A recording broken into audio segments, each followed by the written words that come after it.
श्री हरिवंश राधा वल्लभ श्री हरिवंश वृंदावनेश्वरी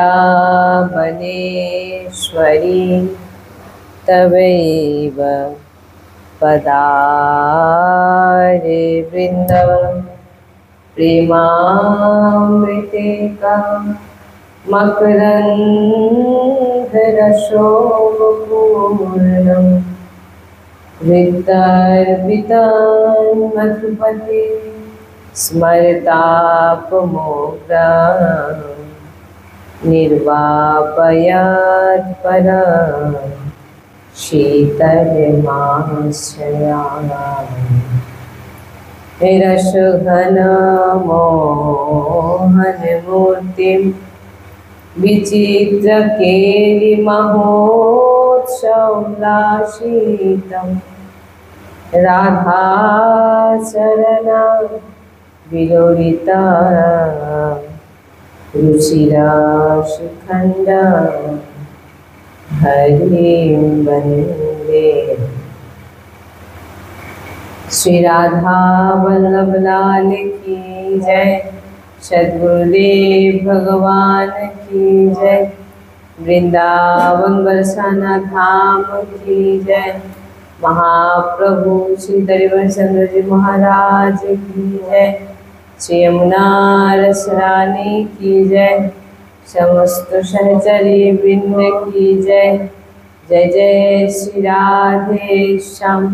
जय जय श्री राधे श्याम। जय जय श्री राधे श्याम। जय जय श्री हरिवंश।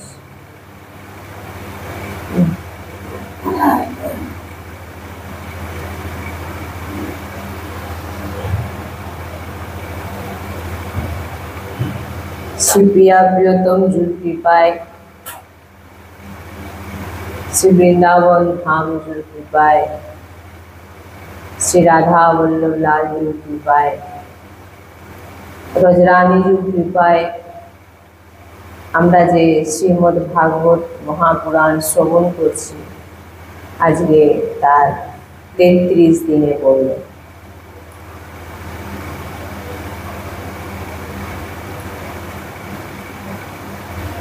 ভগবত প্রাপ্তির জন্যে আমরা ভাগবতও এতদিন ধরে যে শুনেছি আমরা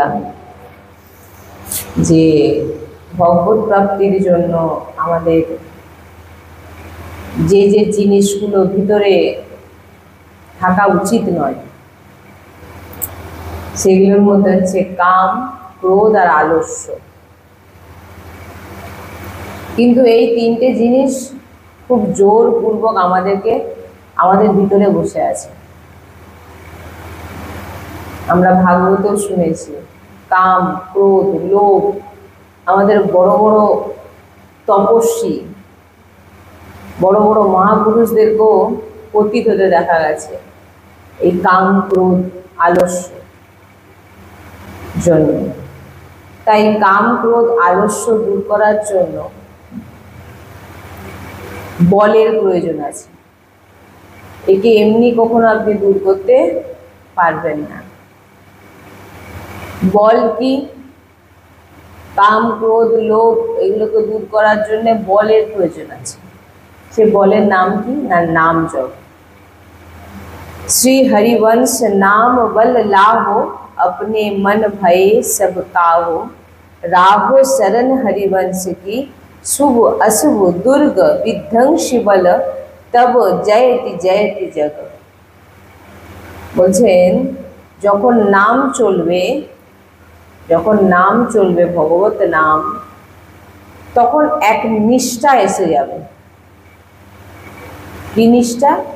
যে না, আমি আর এই সমস্ত কিছু করব না। কিন্তু না বলছি, ভিতরে কোনো পাওয়ারই নেই। সৎসঙ্গে শুনে যাচ্ছেন, ভাগবতে শুনে যাচ্ছেন, কিন্তু ভিতরে কোনো পাওয়ার নেই, না চাইতেও করে ফেলছেন।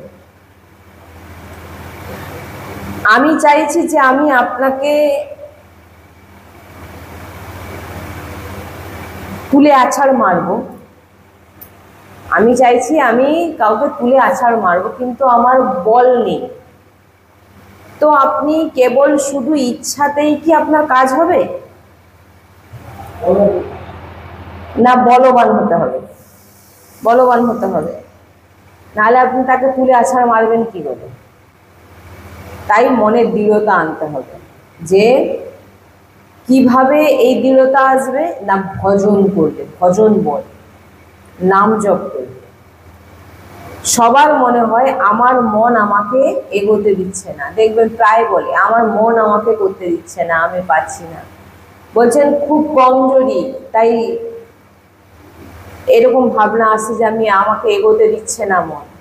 বলছেন রাধে রাধে শ্যাম শ্যাম, এই নাম জপো, এমন বল আসবে যে হৃদয়ে যে আপনি যেখান থেকে মন সরানোর চেষ্টা করবেন তৎকাল সেখান থেকে আপনি সরাতে পারবেন।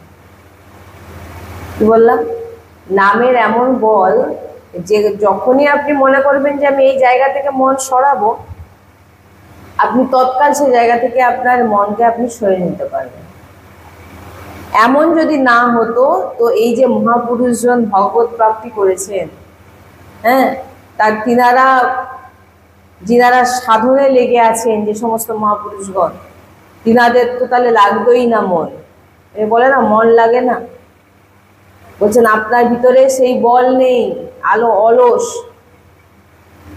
আপনি, যার জন্য আপনি পাচ্ছেন না। তাহলে মহাপুরুষগণ যে মনকেই তো মহাপুরুষগণ কন্ট্রোল করেছে, মনকেই তো বেঁধে রেখেছেন, তাহলে তো ওনারাও পারতেন না।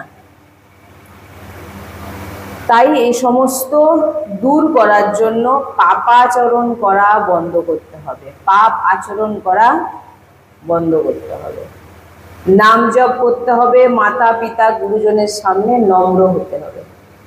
পরিষ্কার বলছে, যদি ভগবত প্রাপ্তি করতে যাও, সৎসঙ্গ আর হচ্ছে বিশেষ করে সৎসঙ্গ শ্রবণ করতে হবে। তারপর দেখবেন আপনি এই সবের ওপর বিজয় প্রাপ্ত আপনি জিতে যাবেন। যিনি সহ্য করে নিয়েছে তিনি মহাত্মা। বলছেন যার ভিতরে সহ্য ক্ষমতা আছে, ক্রোধ আসছে তাকে দাবিয়ে রাখা, কাম আসছে তাকে দাবিয়ে রাখা, আলস্য আসছে উঠে পড়ে নিজের কাজকর্ম করা, ভজন করা, এই যে জোর মনের বিরুদ্ধে যাওয়া, এটা কেবল আর কেবল নাম জপ সৎসঙ্গ এইগুলোতেই আসবে। তাই সহ্য করার জন্য একটি পাওয়ারের প্রয়োজন আছে। সহ্যটাও যে করবেন, যে দাবিয়ে রাখবেন, তার জন্য একটি পাওয়ারের প্রয়োজন আছে। নাম বল, যত আপনি নাম নেবেন ততই আপনি বলবান হবে। কি বললাম? না হলে ওই তুলে ওকে আছাড় দেবো এরকম ভাবনা আসছে, কিন্তু আপনার ভিতরে বল না থাকলে আপনার ভাবাটাই সার হবে, কোনো কাজে আর লাগবে না। নাম জপ করুন, দেখানোর কোনো দরকার নেই। হ্যাঁ, মালা নিন বা না নিন, মালা নিন বা না নিন, দেখানোর কোনো প্রয়োজন নেই। নাম জপ করুন, মালা নিয়েও করতে পারেন, না নিয়েও করতে পারেন। যেভাবে মোটামুটি আপনাকে যে কোনো উপায় নামের সঙ্গে জুড়ে থাকতে হবে। রাধা রাধা বলছেন অমোঘ শক্তি, পরাবিদ্যা রাধা নাম। পরাবিদ্যা জপ করে দেখুন, এত মহান করুণা। হিত সাজনিজু আচার্য চরণ বলছেন আমাদের দান করেছেন এই রাধা নাম। তাই এই রাধা নাম যিনি দিয়েছেন, কোটি সাধনার ওপর এই রাধা নাম। হ্যাঁ, স্বয়ং জপত হরি দিবস তব নাম প্রতিপদ বিমল, মানসি তব ধ্যানতে নিমেসি না তরিব। বলছেন পরম ধন হচ্ছে রাধা নাম, আধার, পরম ধন। এক জায়গায় বলছেন বলছেন যে পরম ধন রাধা নাম, যে নাম এক জায়গায় আপনাকে লুটে দিচ্ছে, আপনাকে দিয়ে দিচ্ছেন রাধা নাম, সেটা হচ্ছে আচার্যচরণ। আপনাকে বিলি করছেন, আপনাকে বারবার বলছেন রাধা নাম জপ, রাধা নাম জপ, বারবার বলে যাচ্ছেন। লুটে নিন, আপনিও লুটে নিন। আমরা এমন মন্দবুদ্ধি যে হিরেকে ধুলো মাখা ভেবে আমরা তুলি না, হিরেকে ধুলো মাখা ভেবে আমরা তাকে তুলি না, আর কাঁচকে হিরে ভেবে তাকে উঠিয়ে নিচ্ছি। তাই বলছেন, যদি রাধা নাম হৃদয়ে রাধা বল্লভ শ্রীহরিবংশ নাম জপ করছেন, তারপর দেখে নেবেন এই কাম ক্রোধ অলস এগুলো যাবে রসাতলে। হ্যাঁ, দিন দিন অনুরাগ বাড়বে ভগবানের প্রতি, প্রেম বাড়বে। প্রেমই তো সার। বিনা সামর্থ্যে কোনো রকম আপনি যদি আপনার ভিতরে যদি বল না থাকে, কোনো সামর্থ্য না থাকে, আপনি কাম ক্রোধকে কোনোদিন জয় করতে পারবেন না। আমেরিকাতে চাকরি করবেন, এত কিলোমিটার এক শ্বাসে দৌড়াতে হবে। শরীর পারবে? শরীর পারবে? শরীর তো বলবান নয়। কিন্তু বলছেন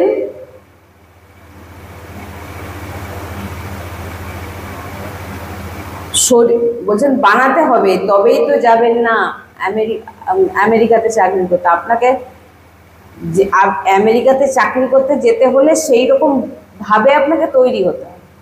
যদি সেরকম পরিস্থিতি আসে, যে এখানে যেটা বলছেন উদাহরণের জন্যে, যে আর্মিতে ধরুন চাকরি করতে যাবেন, হ্যাঁ, এখান থেকে এত কিলোমিটার আপনাকে দৌড়াতে হবে এক শ্বাসে, এক শ্বাসে আর্মিতে চাকরি করতে যাচ্ছে, দৌড়াতে হবে। কিন্তু তার জন্য আপনাকে কি করতে হবে? শরীরকে বলবান করতে হবে, শরীরকে এমন বানাতে হবে কঠোর শক্ত যে আপনি এত কিলোমিটার এক নিঃশ্বাসে দৌড়াবেন। বুঝতে পেরেছেন তো? তেমনই কাম ক্রোধ এগুলোতে বিজয় প্রাপ্ত করতে গেলে, এগুলোকে হারাতে গেলে নিজেকে তৈরি করতে হবে। হ্যাঁ, নিজেকে তৈরি করতে হবে। শাস্ত্র স্বাধ্যায়, কি শাস্ত্র স্বাধ্যায়, সৎসঙ্গ, নাম জপ, পবিত্র আচরণ করা, এইগুলো হচ্ছে আপনাকে করে যেতে হবে। আর যদি এগুলো আপনি না করেন, আপনি যতই বলে যান আমি কাম ক্রোধকে জয় করে নিয়েছি, কোনোদিন সম্ভব নয়। কারণ কাম ক্রোধও যে এসে নয়, হ্যাঁ, সব কিছুই ভগবানের সৃষ্টি, প্রচুর বলবান। এদেরকে হারাতে গেলে আপনাকে বলবান হতে হবে। কাম ক্রোধ লোভ এই সমস্তকে হারাতে গেলে নিজেকে বলবান হতে হবে। নাহলে দেখবেন যতই আপনি সৎসঙ্গ শুনুন আর যতই আপনি স্বাধ্যায় করুন, যদি আপনি আচরণে না আনেন, নাম জপ না করেন, তাহলে কখনোই আপনি আপনার ক্রোধকে আপনার, কিন্তু সব থেকে কঠিন এই সংসারে ভজন করা। ভিতরের কথা এটা, অনেক শান্তিতে ভজন করছো, কিন্তু মায়া এমন চাল করবে যে এবার মনে হবে এবার আর কি করে আমি ভজন করব, আমার তো সেই পরিস্থিতি আর নেই। মায়া আপনার সঙ্গে এমন কিছু চালবে যে আপনার মনে হবে আমার হাতে তো আর কিছু নেই, আমি কিভাবে, আমার আর কি হবে ভজন করে। এমন বিপত্তি, এমন সংকট, এমন জাল আপনার সামনে বুনে দেবে, হ্যাঁ, আপনি ভাববেন আমার দ্বারা আর ভজন হবে না, ব্যাস হয়ে গেল। বলছেন যিনারা চতুর হন, সমস্ত কিছুকে জয় করতে চান, বলছেন একটি জিনিসকে ধরে নিন, রাধা রাধা রাধা রাধা রাধা, মরে যাব কিন্তু ছাড়বো না, নাম ছাড়বো না। সবাই অপমান করুক, আমাকে কষ্ট দিক, দুঃখ দিক, নাম আমি ছাড়বো না। ভাব হোক কুভাব হোক, নাম আমি জপে যাব। তাই এই দুই অক্ষরের যে এই যে 2 অক্ষর রাধা আপনাকে মোক্ষ প্রাপ্ত করাবে।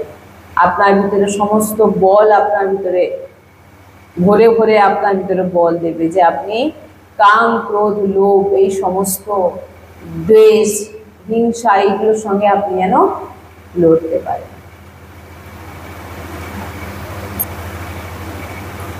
কালকে আমরা দান বন্ধন লীলা যেটা আমরা শ্রবণ করেছিলাম,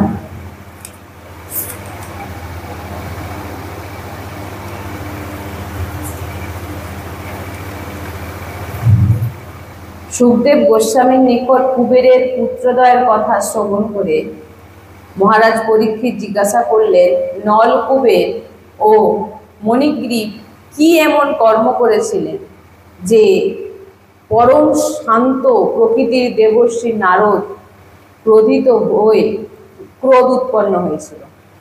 হ্যাঁ, শ্রী সুখদেব বললেন, কুবেরের 2 পুত্র মহাজ্ঞানী হলেও বিশেষভাবে গর্বিত ছিল জ্ঞানী হওয়ার জন্য। প্রথমত কুবেরের 2 পুত্র নলকুবের এবং মণিগ্রীব। প্রথমত তাহারা ধনসম্পদের অধিপতি যক্ষরাজ কুবেরের পুত্র। দ্বিতীয়ত তাহার ভগবান রুদ্রদেবের অনুচরগণের মধ্যে পরিগণিত হন। এই জন্য এনাদের ভিতরে অহংকার ছিল। একদিন তাহারা স্বর্গের গঙ্গা মন্দাকিনীর তীরে সুন্দর ফুলের বাগানে বিচরণ করছিলেন।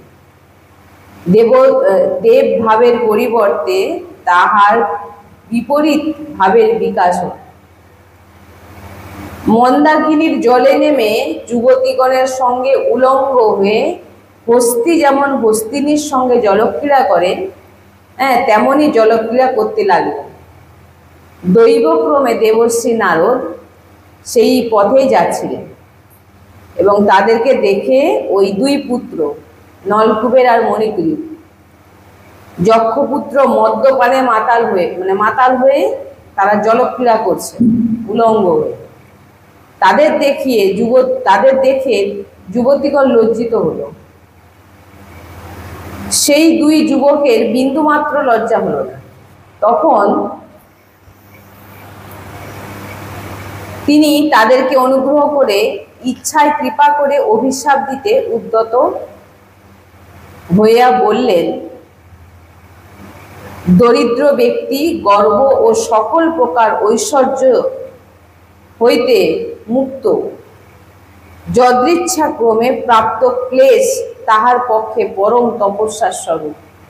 সর্বদা অন্য চিন্তায় অস্থির দরিদ্র ব্যক্তির শরীর শীর্ণ হয়ে যায়, ইন্দ্রিয়গুলি ক্রমে ক্রমে বাসনা শূন্য হয়, তেমনি অন্তর হইতে হিংসা দূরীভূত হয়। সাধু সঙ্গের দ্বারা দরিদ্রের বিষয়ে তৃষ্ণা দূরীভূত হয়, ইহাতে চিত্ত সহজে নির্মল হয়। তাই দেবর্ষিপাদ উচ্চস্বরে এই কথাগুলো বললেন, যে যাহাতে তারা কি করছিলেন, দেবর্ষি নারদকে দেখেও মদ্যপান আর উলঙ্গ হয়ে এই যে জলক্রীড়া করছিলেন আর অহংকারে ভরেছিলেন, এই জন্যে দেবর্ষিপাদ তিনি ক্রোধিত হয়ে গেছিলেন এবং তিনি বলেছিলেন এই 2 কুবেরের পুত্র বৃক্ষজনি লাভ করবে, যাহাতে এরা দুষ্কর্ম আর করতে যাতে না পারে, তার জন্যে আমার অনুগ্রহে এদের পূর্ব স্মৃতি অক্ষুণ্ণ থাকবে। বৃক্ষজনিতে এদের 100 বৎসর অতীত হবে, অনেক বছরেরা বৃক্ষজনি প্রাপ্ত হবে। আমার অনুগ্রহে ভগবান শ্রীকৃষ্ণের সান্নিধ্য লাভ করে পুনরায় এরা আবার দেবভাব পূর্বের ভাব যে অবস্থায় তারা ফিরে আসবে এবং ভক্তি লাভ করবে। সুখদেব বললেন, দেবর্ষি নারদ এরূপ বলে বদ্রিকাশ্রমে গমন করলেন, আর কুবেরের পুত্রদ্বয় গোকুলের নন্দালয় কি হলেন, যমলার্জুন বৃক্ষ হয়ে অবস্থান করলেন।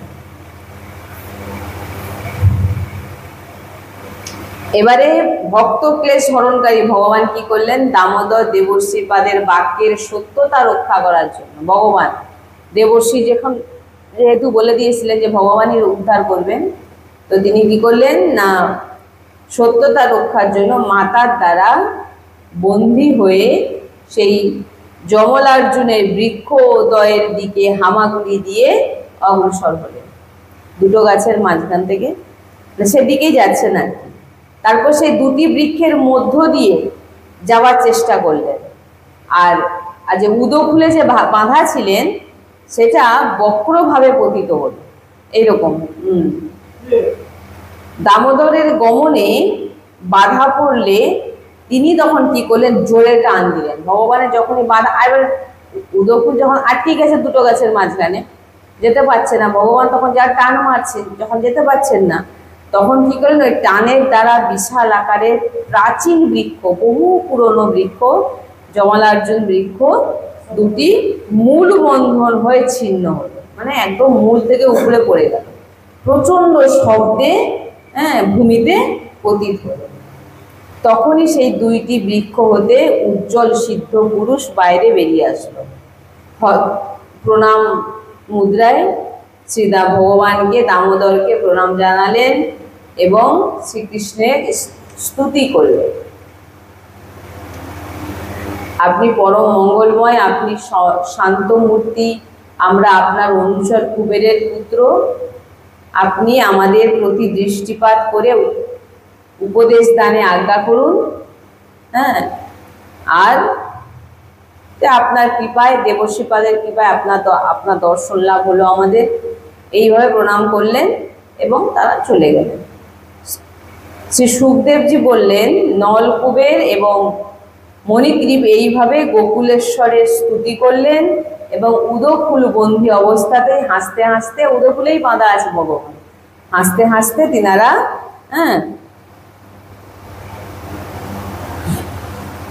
দুজনেই তিনারা যে স্থানে তিনারা অভিশাপ মুক্ত হয়ে তিনারা চলে গেলেন। এবারে মা যশোদা এরকম জোর আওয়াজ শুনে যখন দৌড়ে আসলো, এসে দেখলেন না, মা যশোদা করবী বন্ধক রজ্জুর দ্বারা বন্দী শ্রীকৃষ্ণ যমলার্জুন ভঞ্জন লীলা করিলেন। কিন্তু বড়ই আশ্চর্যের বিষয় যে বৃক্ষদয় উৎপটনের শব্দ গোকুলবাসী কাহারও শ্রবণ গোচর হলো না। এখানে বলছেন যে এমন জোরে আওয়াজ হয়েছিল, কিন্তু এই আওয়াজ কারোর কাছে পৌঁছায়নি। যদি হতো তাহলে সকলেই নন্দালয়ে ছুটে আসত, কোনো বিপদের আশঙ্কা হয়েছে, এত জোর আওয়াজ। নলকুবের এবং মণিগ্রীব শ্রীকৃষ্ণের স্তবস্তুতি, প্রার্থনা, প্রণাম সবই, তাহলে কোনো কিছু সুযোগ পেতেন না। সেই কারণেই ভগবান তার লীলা শক্তি দ্বারা কুবের পুত্রদের সেই স্থান হতে বিদায় নেওয়ার, যদি শব্দ হতো তাহলে তো সবাই চলে আসে, তখন তো এনারা কেউ কিছু করতে পারতেন না। তাই ভগবান তার লীলার মাধ্যমে কি করলেন, সমস্ত শব্দকে যাতে কারোর কানে না যায় সেরকম ব্যবস্থা করছে। কৃষ্ণের কোনো বিপদ আশঙ্কা মানে শুনলেই তারা ইকোটা কমা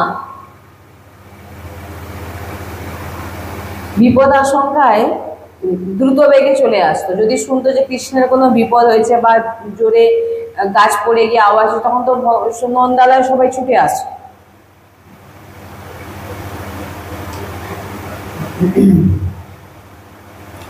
এবারে শ্রীকৃষ্ণের ইচ্ছা শক্তিতেই ব্রজধামে সবাই যখন জানতে পারল বহুদিনের পুরাতন দুটি বিশাল অর্জুন বৃক্ষ সমূলে একদম উপরে পড়ে আছে, সবাই অবাক হয়ে গেল এবং ঝড় বাতাস তো কিছুই নেই। তাহলে কিভাবে এই গাছটা এমন কাণ্ড ঘটল? সকলেই কৃষ্ণকে খোঁজ করছে, যে বাঁধা ছিল। কৃষ্ণ সম্মুখে আছেন ঘন বৃক্ষ শাখা ও পত্রের আড়ালে, মানে ভিতরেই বসে আছেন। কৃষ্ণকে দেখতে না পেয়ে সবাই ব্যাকুল হয়ে পড়লেন। কৃষ্ণ কি হয়েছে, পাতা টাতা সবার ভিতরে বসে আছে, ছোট তো। তখন গোপালকগণ অঙ্গুলি নির্দেশ করে কৃষ্ণকে দেখে বললেন, ওই কৃষ্ণ উদখলে বন্দী, তারা দেখতে দেখাচ্ছে হাত দিয়ে। তাকে টানতে টানতে বৃক্ষ দুটির মধ্যে দিয়ে গিয়ে টান দিতে উদকুলের চাপে বৃক্ষ দুটি ভীষণ শব্দ করে পড়ে গেছে। তারা বলছেন, গোপ বালকগণ বলছেন। শুধু তাই নয়, পতিত বৃক্ষ দুটির মধ্যে দিয়ে দুজন দেবতা বেরিয়ে কৃষ্ণের সহিত বহুক্ষণ কথাবার্তা বলে কৃষ্ণকে প্রণাম করে প্রদক্ষিণ করে উত্তর দিকে চলে গেলেন। এটা কারা বলছে? গোপ বালকগণ। ওরা দেখেছিল সেই সখাগুলো, সেই ছোট্ট ছোট্ট কৃষ্ণ সখাগণের মুখে এমন কথা শুনে নন্দ এবং গোপগণ তা স্বীকার করলেন। তারা বিশ্বাসই করতে যে এইটুকু ছোট বাচ্চা কিভাবে এত বড় বড় প্রাচীন বৃক্ষকে উপরে ফেলে দিতে পারে। এদের কথা ঠিক নয়। তারপর বালকগণের নির্দেশ মতো স্থানের দিকে তাকিয়ে নন্দ মহারাজ দেখলেন উদকুলে বন্দী কৃষ্ণ হামাগুড়ি দিয়ে উদখলটিকে টান দিচ্ছে, মাঝে মাঝে পিতার দিকে তাকাচ্ছে। ভয় ভীত মাতার দধি ভেঙে দিয়েছিলেন ভঙ্গের জন্য, নবনীত নষ্টের জন্য মাতা আমাকে বন্ধন করেছে, এমন বাবা আমাকে অপরাধের জন্য আবার কি দণ্ড না দিয়ে দেয়। গোপাল ভাবছেন যে আমি ওই হাঁড়ি ভাঙার জন্য মা তো আমাকে বেঁধে রেখেছে, বাবা পিতা না আবার কি দণ্ড দেন। তখন মহারাজ কৃষ্ণকে ভয় পাচ্ছে দেখে বলছেন, ওরে বাপ আমার, বলতে বলতে কৃষ্ণকে কোলে তুলে দিলেন এবং বন্ধন মোচন করলেন, মানে বাঁধনটা খুলে দিলেন। নিখিল বিশ্বের জীবকে যিনি মায়ার বন্ধনে বন্দী করে রাখেন, মা যশোদা আজকে সেই ভক্তকে বন্দী, মানে সেই ভগবানকে আজকে সেই ভগবানকে বন্দী করে রেখেছে। যশোদা বন্ধনকারিণী আর নন্দ মহারাজ মুক্তিদাতারও মুক্তিদাতা। দান বন্ধন ও জমাদার্জুন বন্ধন লীলা দুটিতে ভগবানের প্রেমহীনতা যে আমরা আস্বাদন করলাম, অদ্ভুত। তাই এরপরে যে লীলা, একজন ফল বিক্রি করতে বেরিয়েছিলেন, বলছেন, হে রাজন, একদিন এক ফল বিক্রি আনি নিকট হইতে ফল ক্রয়ের জন্য এক অঞ্জলি ধান নিয়ে ফল নিন বলে যাচ্ছেন। এবং গোপাল এখন কি করেছেন, এক অঞ্জলি মানে ধান নিয়ে কৃষ্ণের হস্তস্থিত যে ধান্যগুলি আঙ্গুলের ছিদ্র দ্বারা পড়ে গেল। মানে যে অঞ্জলিতে ধান নিয়েছিলেন তাও আবার বাচ্চা তো সঠিকভাবে করতে পারে, তা সব এরকম করে সব পড়ে গেছে। আর ফল বিক্রিয়ানি কি করলেন, তা শূন্য হস্ত ফলে পূর্ণ করিয়া দিলেন। কি করলেন, যখনই দেখলেন যে ধান আর নেই, তখন 2-3টে ধান ছিল, সেটা নিয়ে তিনি ফল তাকে দিয়ে দিলেন, দিয়ে তিনি চলে গেলেন কৃষ্ণকে ফল দিয়ে।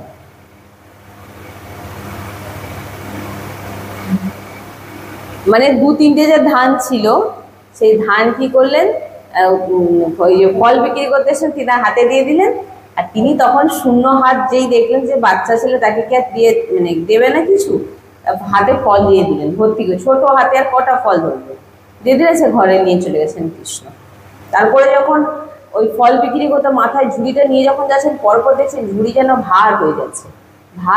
তারপর যখন একটা সময় তিনি ঝুড়িটি খুলে দেখলেন, না ঝুড়িটির ভিতরে নানা রকম রত্ন একদম ভর্তি হয়ে আছে ঝুড়ির ভিতরে। এই একটি লীলা ভগবান ব্রজে করেছেন।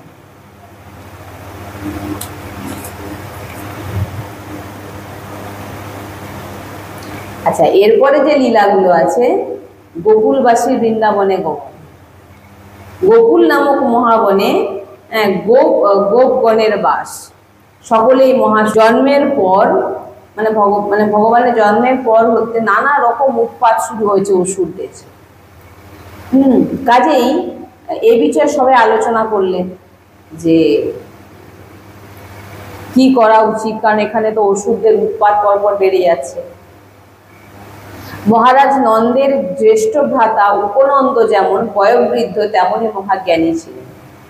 কোনো দেশ, কোনো কালে, কোনো বিষয়ে কেমন আচরণ করা উচিত, তিনি এত জ্ঞানী ছিলেন। নন্দ বাবার যে ভ্রাতা, জ্যেষ্ঠ ভ্রাতা, তিনি সব দিকে পারদর্শী ছিলেন, মানে সব কিছু বুঝতেন।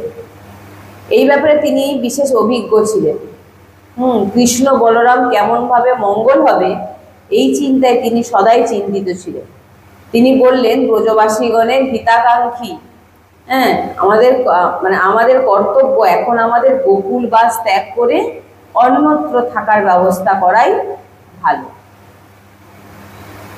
এখানে উৎপাতের উপর উৎপাত চলছে, অসুরদের উৎপাত। বালঘাতিনী পুতনা কৃষ্ণকে বিনাশ করতে আসলো, নারায়ণের কৃপায় গোপাল রক্ষা হলো। তারপর গরুর গাড়িটি চুরমার হলো, সট্টাসুর। বিষ্ণুর কৃপায় কৃষ্ণের সামান্যতম আঘাত লাগেনি। তারপর তৃণাবৎ ঘূর্ণির মতো আসলো, ঘূর্ণিঝড়ের মতো, সেখানেও ওই শ্রীহরির দয়া গোপালের কিছু হলো না। বিশাল দুটি অর্জুন যে বৃক্ষ পড়ে গেল, অত বড় গাছ দুটো, সেখানেও কৃষ্ণের কোনো আঘাত, কোনো অসুবিধা হয়নি। তো পুনরায় কোনো উৎপাত যেন না হয়, তাই গোকুল ত্যাগ করাই আমাদের জন্য শ্রেষ্ঠ।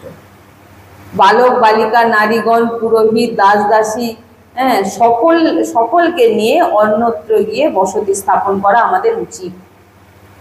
এই ইচ্ছা বৃন্দাবন স্থানটি বড়ই মনোরম, তথায় সুখসেব্য পবিত্র পর্বতও রয়েছে, আর বহু তৃণলতায় ভরা সেই স্থান।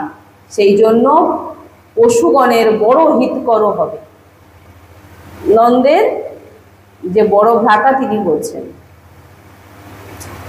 এই গোকুলবাসী বৃন্দ, আমার বাক্য তোমাদের মনের মতো হলো নাকি বলো, যে তোমরা বৃন্দাবন যাত্রা করবে।